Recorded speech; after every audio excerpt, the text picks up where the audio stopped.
朕今年已知天命，可悲呀！50年了，竟是未曾看到过太平年岁是个什么墓室。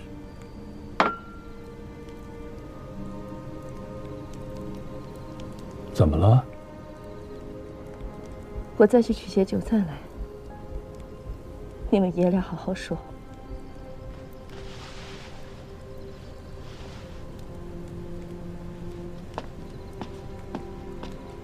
有些事情不能再如往日那般了。哪些事情？太平盛世谈何容易？与其在此自怨自艾，不如一件一件事情做起来。怎么做？一曰西朝征。眼下局面已经如此艰难，自己人之间就不要再内斗了。不管是文臣武将，只要一心为朝廷效力，纵使天价，也应以大局为重，当任责任。接着说。二曰治牙兵。天下之乱，多起于牙兵骄纵，以下克上，甚至更替妙作。阿爹现在是天下之主，不应再有内外之分，应该将各藩镇牙兵逐步的整编为朝廷禁军。白马一星教门，这我都知道。三曰兴文治。历来大治都离不开文教之功。朝廷治政，我们应该多用能做事的文臣。朝廷中枢不应该由5人军头把持。四曰削藩镇。天下分崩已久，各州郡之间相互征战，兼并不止。国家动了根基元气，黎庶饱受流离之苦。好大的一个梦！是梦，但不得不做。五曰谋一统。天下之大，国家的税收、农事、水利、文教、政绩、通商，这本身是朝廷该做的事情。若朝廷都做不了、做不好，何谈一统？朝廷政令，在那些藩镇军头眼中如同废纸。就如大河年年泛滥，治河却比登天还难。只因上游有关中出战，中游还有北汉割据，便是下游，荀彧前还有个慕容彦超，更别提南唐、西蜀、吴越诸藩了，各自成一统序。若天下不能归为一统，所谓的皇帝也好，天子也罢，只不过是养得肥了些的藩镇罢了。这么多的事情，一代人是做不完的。事在人为。阿爹，做不到如太宗文皇帝那般30有5治太平，那就45、55、65。若一代人做不完，那就2代人、3代人。只要一代代人做下去，总能还给这个天下一个太平盛世。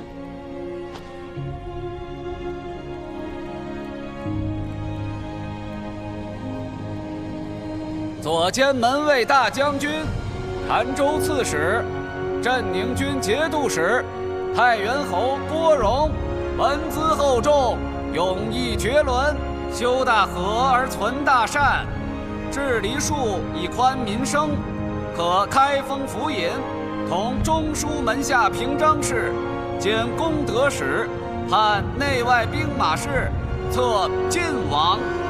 吾填我至公之举，但告遐迩，贤士闻之，主者施行。臣叩谢陛下天恩。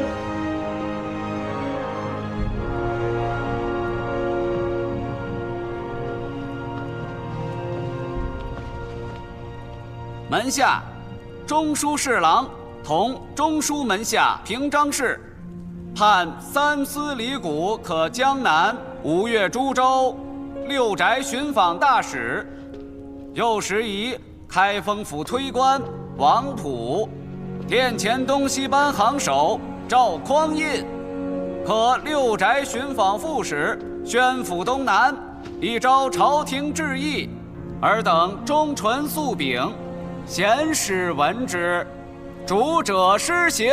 臣等奉诏。此番李维真出使南唐吴越，为的是息兵戈，结盟好，通商贸。连连兵乱，再加上天灾，各州县的府库空了大半。陛下有意休养生息，止戈不战。淮南、江南、吴越，自两晋以来，俱为鱼米之乡。若能南粮北输，朝廷这2年的日子便能好过些。诸侯分据已近100年，天下终归是要混一的。此番南行，也要观一观南人的风俗气宇。这南唐李氏、吴越钱氏，若能不动刀兵，而顺服王化，善莫大焉。此事怕是不易呀，吾自知不易，所以才会让文博先生和元老此番随李维真一并南行，一观风貌，观的不只是庙堂，还有江湖。一国的强弱，不只在兵甲，更在人心。若江南人心向里，吴越人心向前，纵然其兵甲不利，朝廷也自当优抚待变。这样，国华和仲勋也一并去，把吴越和南唐的虚实给吾带回来。诺。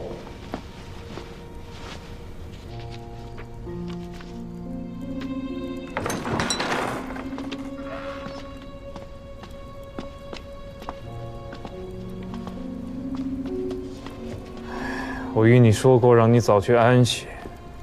我这不需要人侍奉。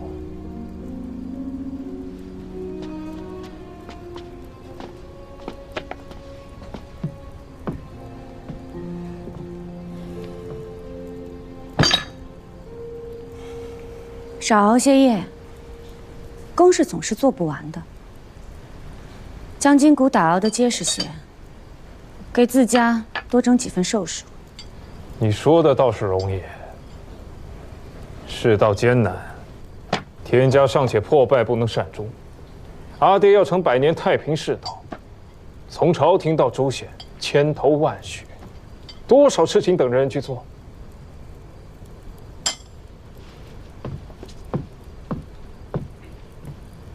国家在日，这些难处他都是能体谅的，从不和我说这些气话。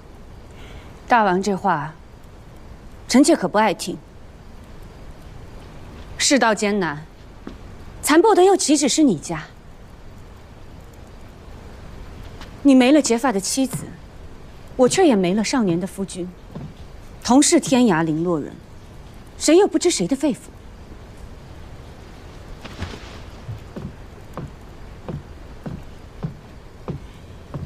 郭君贵，你若以为我及不上刘家姐姐，索性便说句明白话，我这就带着肚子回娘家去，总有口安生饭吃。我不过也就说了一句，就换来你这么多句埋怨。前年成婚之日，我便与你说过，我郭君贵已然是死了心的人。与李江衙内不同的是，今生今世，也不见得还能过上好日子。你若想图个富贵安生，我实在算不得良配。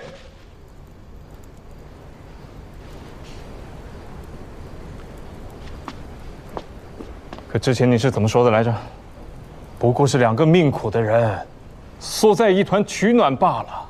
我后悔了，不成吗？你，大王，东西班行首赵匡胤拜府。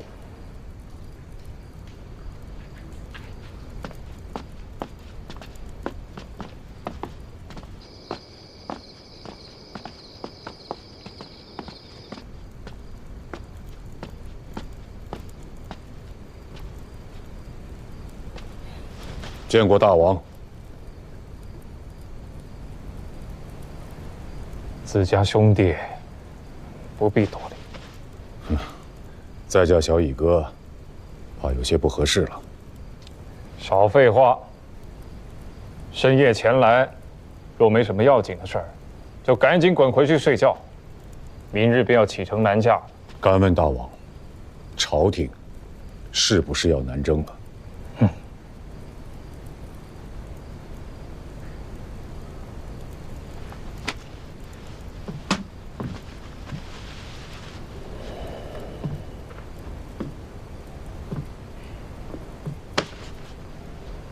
你听谁说的？本来不想这些，不过白日里你在开封府里说的那些话，我思来想去，总觉得有些古怪。古怪？南唐也就罢了，吴越国中，现在是九郎在做主，若真有什么心腹话，说开了也是不打紧的。可你偏偏一句也不提的，说的都是些场面上的话。哼！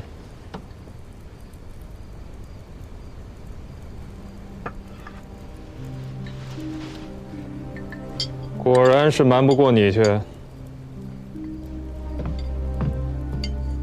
果然要南征啊！看看这个。这是文博先生的手笔，读读看。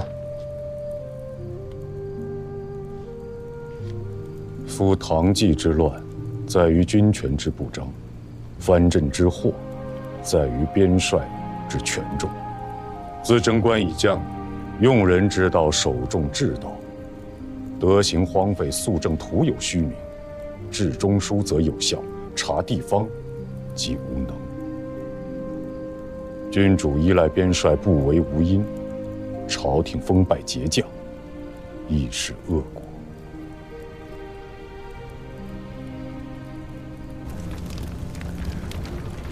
朕近来读魏正公谏录，不识字，不足以治百官；不读史，不足以治形体。藩镇诸侯从来都是个死结。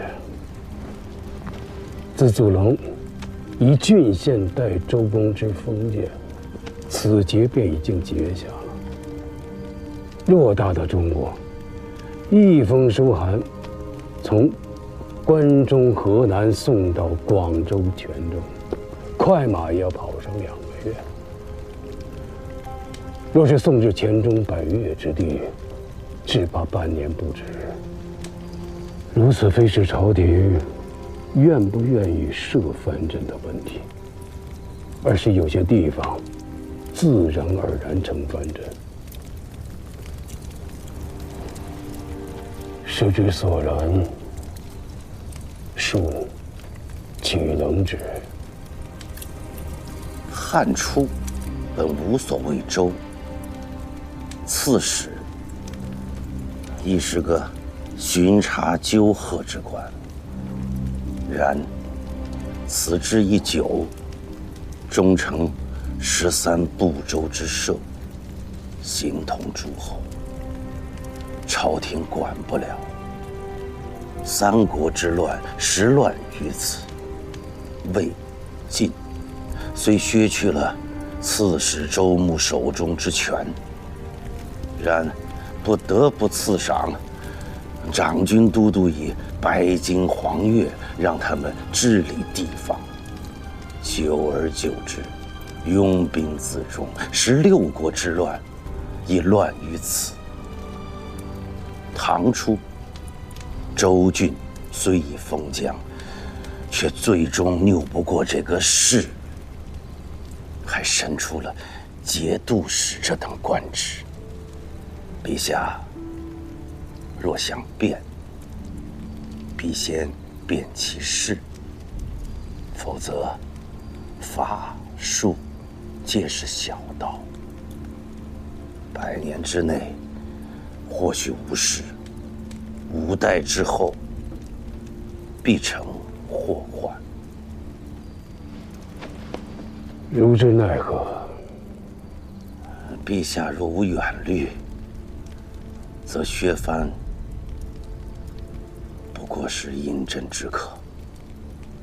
学得了眼前，学不得后世。唐太宗若用封建，可免后世之乱乎？免不得。却是为何？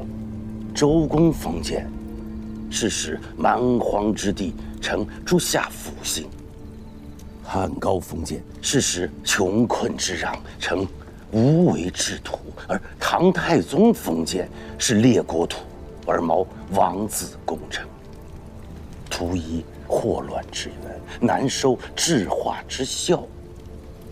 若文皇能有大智慧，封建魏王太于百越东海，封建高宗位于燕蓟之巅，则贞观无丁亥之变，盛唐无安史之乱。此等封建，才显封建之真意。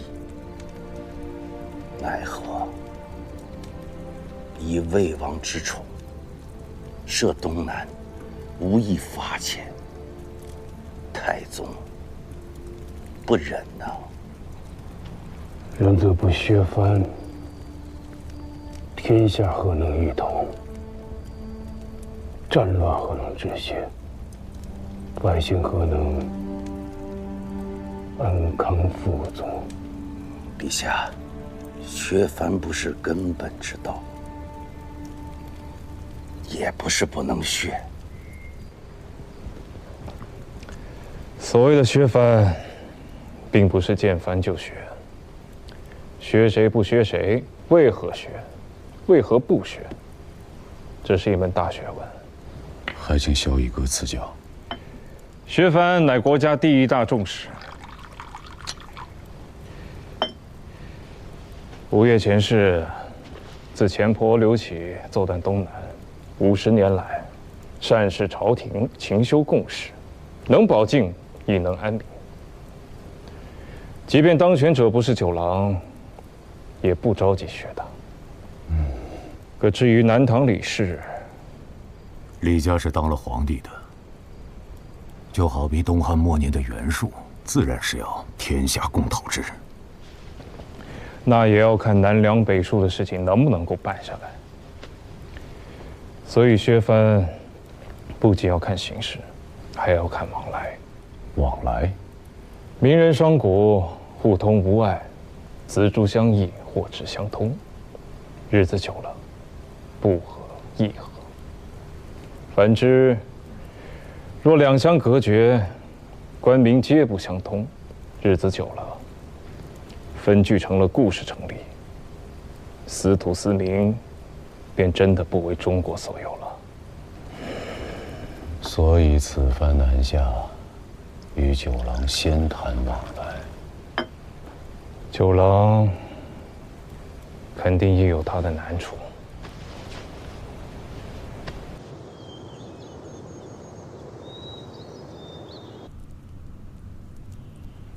裁军？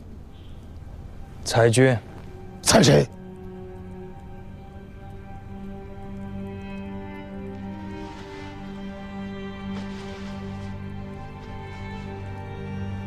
裁多少？以什么名目来裁？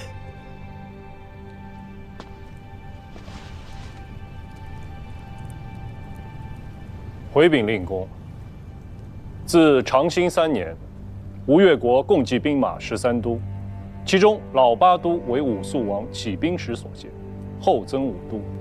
文穆王时新设亲从、亲卫、中直匡武次妃、左右厅、乐骑等24都。中宪王又新设3都，再加上护卫瀚海长堤和太湖大堤的辽浅都。负责修治耕筑军屯的浙东浙西2大营田使司所辖营田都，负责甲胄器械修造的瑞金都，负责战船修造的楼船都，负责车架修造的车架都，还有负责粮秣给养输送的辎重3都。国中共计48都，总计兵额243581元。此番裁军，武肃王时期的老8都。国初所建5都进行裁撤，浙东浙西2大营田使司亦要裁撤。所属营田都官佐入为户部属官，兵丁进行裁撤。瑞京都、楼船都、辎重3都并入兵部，车驾都并入工部，总共要裁掉21都，裁减兵额87321元。你是要毁了吴越国吗？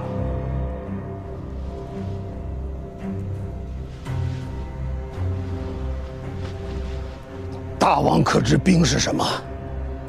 若是没有了老八都，便没有了吴越国。若是没有了这些囚八们，老王不过是滩头上挣扎性命的一介鱼盐贩子，老夫也不过是长安一个杀猪宰羊阿杂屠户。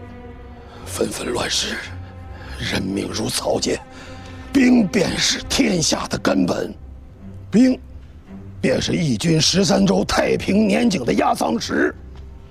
若是没有了兵，或者是兵弱了，不要说天下，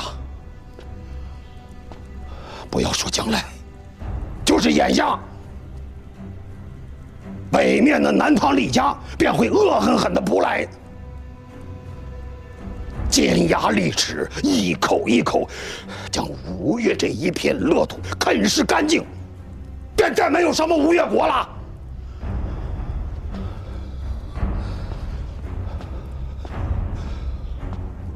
不光说是大王一家，哪怕是前世一族，也将是死无葬身之地。真是如此吗？大王是遗老臣了。孤是在问，如今的老八都还能担起吴越的藩篱吗？虎子，依内衙兵册，老八都在册兵额有多少？八都总计兵额31882元。实有多少？据内衙都监署点检，老八都实有兵额11054元。空额、阴兵、白账、军中3大弊，你们都不知吗？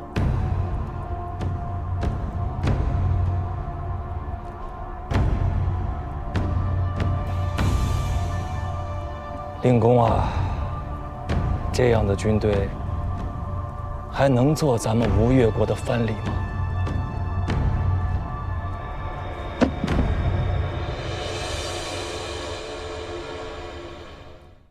父亲，父亲，大王这是杀鸡害猴啊！老八都营务废弛，不堪一击，这是人皆禁止。2代君王和七郎君都不敢揭开此事，就是怕乱了军心，生出昼夜之变。今日大王命神虎子当堂揭开的此事，这就是当众打父亲的脸呐！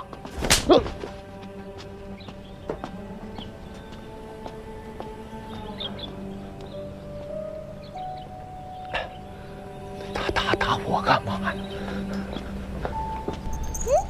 小老虎，小老虎，你就那么当众打那老头子脸，不怕把他逼急了，再来个连夜逼宫了？他掌管兵事这许多年，对那些军中情弊，他心里比谁都清楚。只是他自家毕竟出身老八都，里面的官便将佐几代以姻亲相结啊，要么是当年同袍的后人，要么是昔日部下的子侄。啊，还有很多人的祖辈当年在军中是他的上官将主，那碍于情面，他不方便做这个恶人。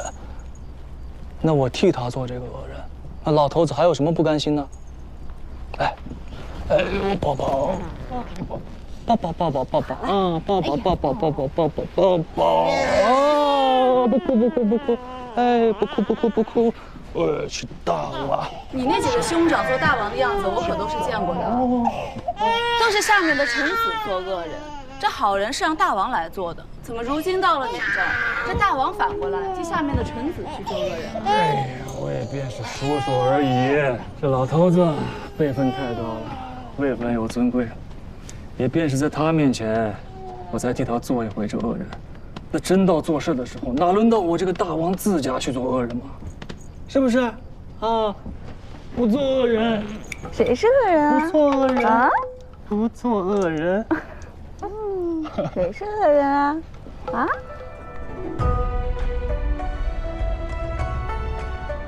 为平息南唐与吴越之间的战事，结盟好，通商贸，最终实现天下会一，太平盛世。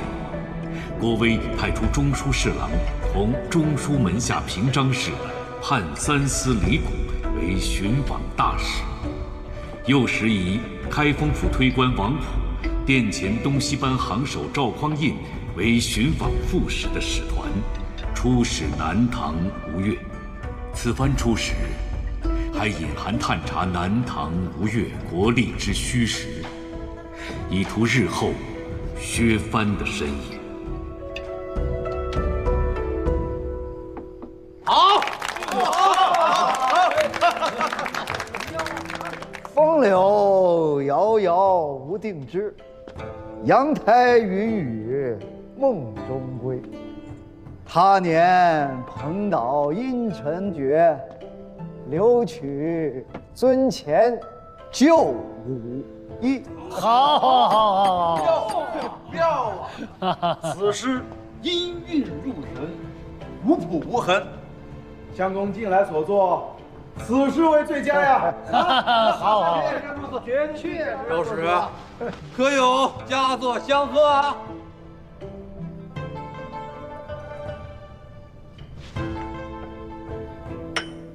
放肆！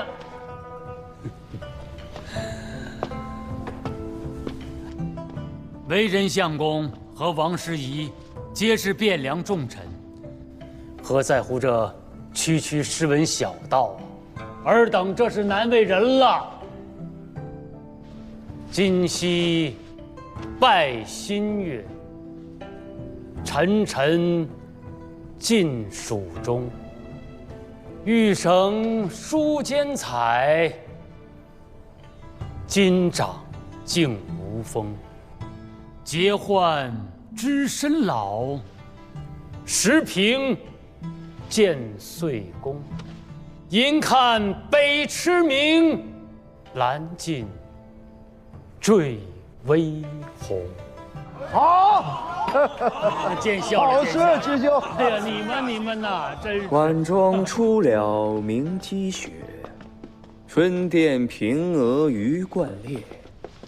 凤箫吹断水云闲，重按霓裳歌遍彻。临风谁更飘香榭？醉拍栏杆情未切。归时休放烛花红，待踏马蹄清夜月。臣等恭迎郑王殿下。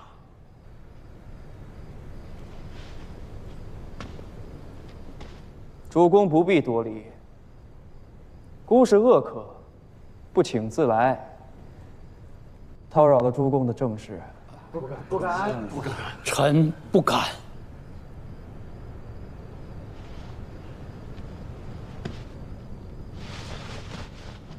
故昔年也曾随徐内汉游历汴梁，中原风物何落人才，令孤叹为观止。尊使远来，却不知我江南人物景色，可堪一观否？富贵已极。今夜之繁华盛景，翌日或成乱野荒墟。君何人也？大王，何出此言呢？不欲生灵涂炭耳。此亦天子欲也。非要变个征硕吗？昔日在汴梁，契丹天子驾前，诸君亦曾屈身为臣妾啊。